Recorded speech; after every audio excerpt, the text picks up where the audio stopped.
I know you've been pleased with elements of the campaign and results maybe haven't followed. How important is it then to try and end on a high and get that result you feel you've perhaps deserved at times? Yeah, we want to finish in a high the competition, to finish with good feeling. Has been part of discussion with the players. We also have reflected about how we can reach that next level, which sometimes is small margins, but those small margins can be sometimes unachievable if we don't reflect in the correct way.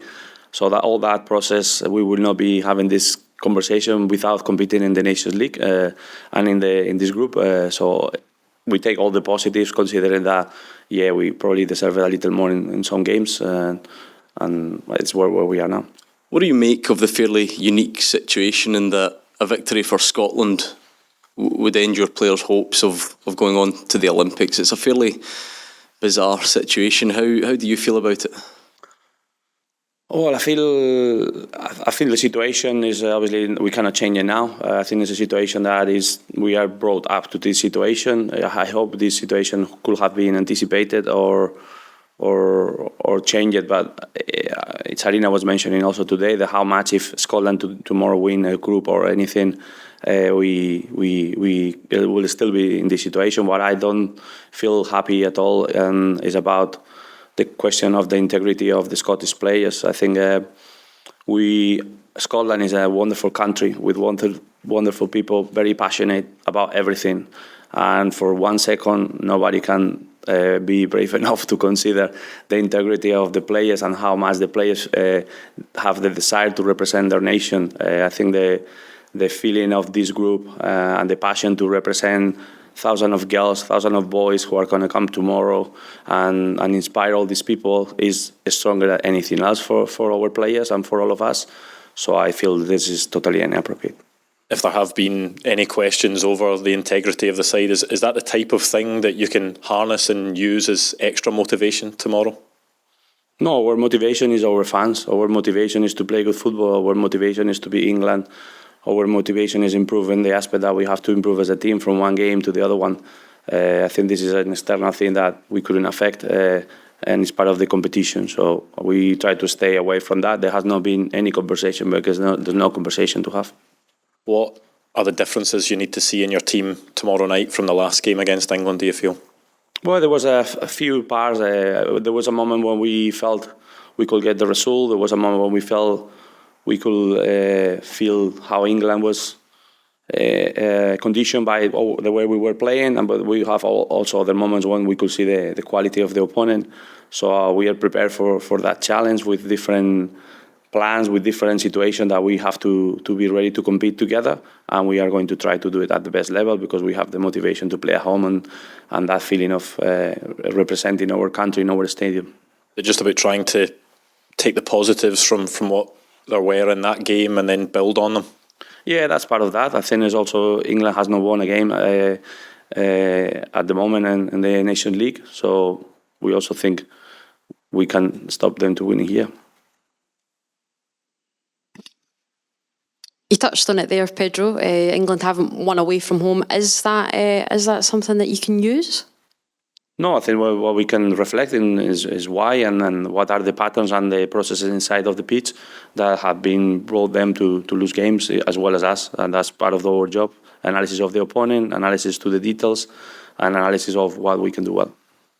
We spoke on Friday about the learning so far. That now that you've had a little bit more time to settle on it, how would you reflect on the campaign up to now?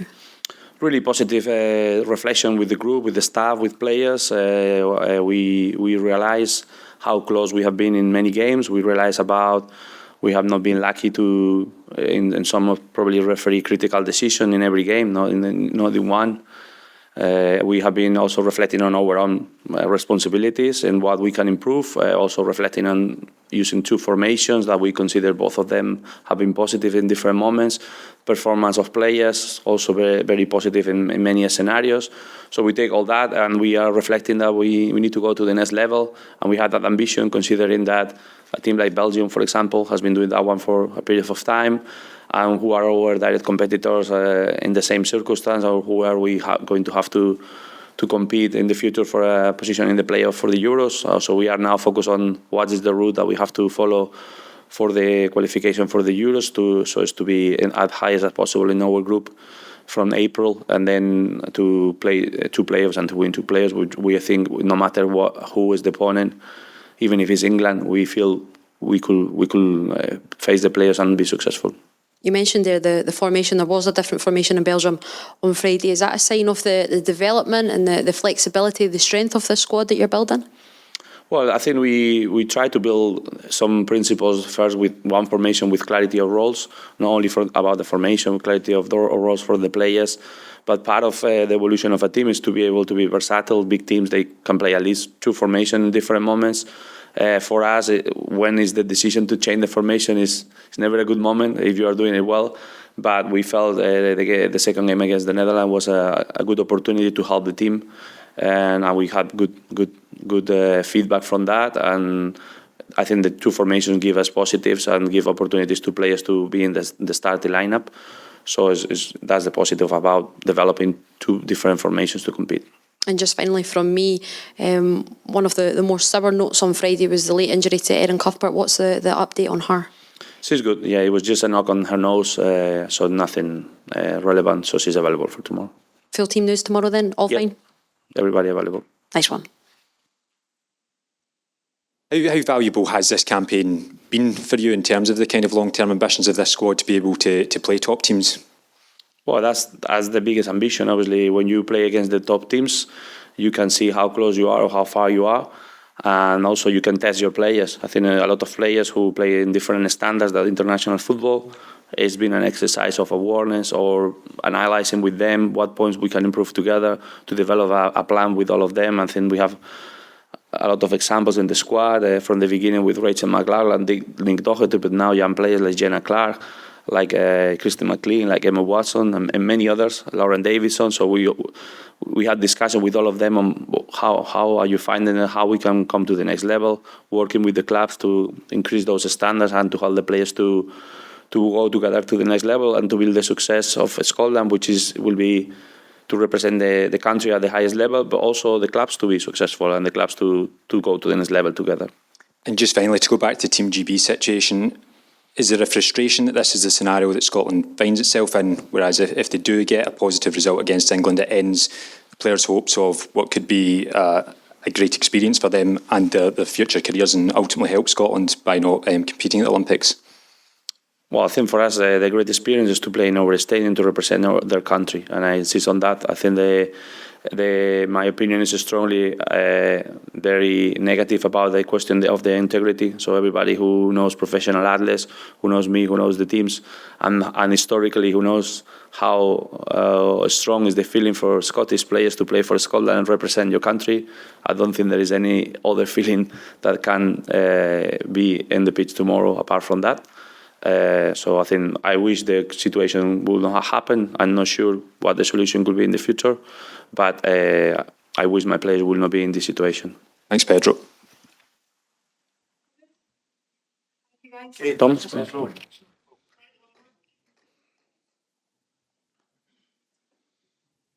Thank you. I'm so sorry. Hi, Pedro. Could I just ask you a question about Sandy McKeever, please, and maybe how pleased you've been with her settling in, but also how is she feeling about the prospect of maybe playing against her sort of former team? Well, I think she's been lastly, even in media, showing what was the process and how she felt about playing for Scotland. So we are pleased for her. She adapted very well to the group. I think she's been well received in one part. I think also she's been adapting little by little to what is a team performance, culture of performance. She doesn't define this culture of performance or the work like very different to others that she has been, which is a good sign. And the other part, we have our strong feeling to play for Scotland. I think she's bringing a lot of things to the team. And at the moment, for us, it's one more player. We cannot make exceptions. I think for her to play against England or any other opponent is irrelevant. It's about Scotland, it's about us, and she decided to be here. Thank you. And please, could I ask just one more question? You said in one of your earlier answers, I think, that everyone's available, which is good news. But how is Erin Cuthbert? Because I think she had a head knock in the right. No, it was just in her nose. So there was no protocol. But that's obviously for doctors to give that information. Great. Thank you. So good. Thank you, guys. All good. Thank you. Thanks, Thank you. All the best. Thank you.